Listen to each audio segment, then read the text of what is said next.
Democracy is not a right, it is a process.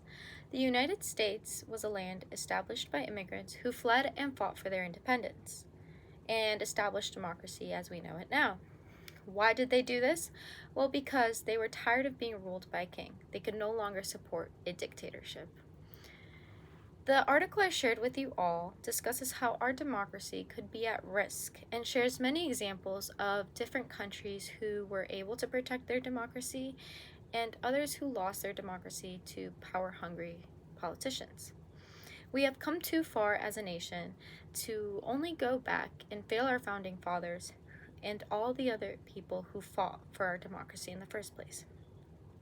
The Trump administration has unfortunately been deporting documented individuals without due processing, which is unlawful and just as illegal as the immigrants they initially set out to deport. Just as the article stated, power grabs begin with certain actions that can lead to the loss of our democracy if not stopped. The author stated in her article that organizational groups should come together to block certain power grabs made by the Trump administration. But what does that look like? What does that action now really look like?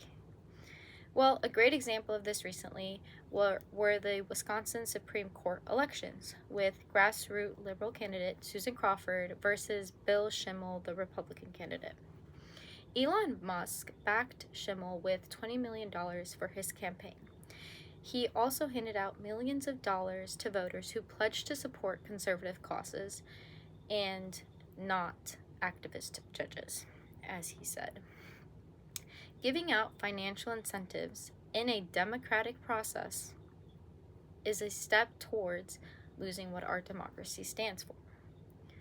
Luckily, just like as the author stated, we needed to come together and protect our leaders and support those grassroots nominees to fight for our democracy.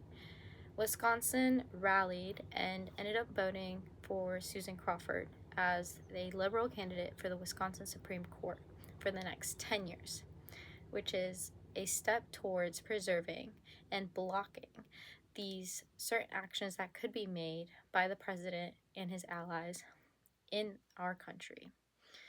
As the author stated, it could be state level, legislative level, and all the other levels of government that we need to stand up and vote for and protect.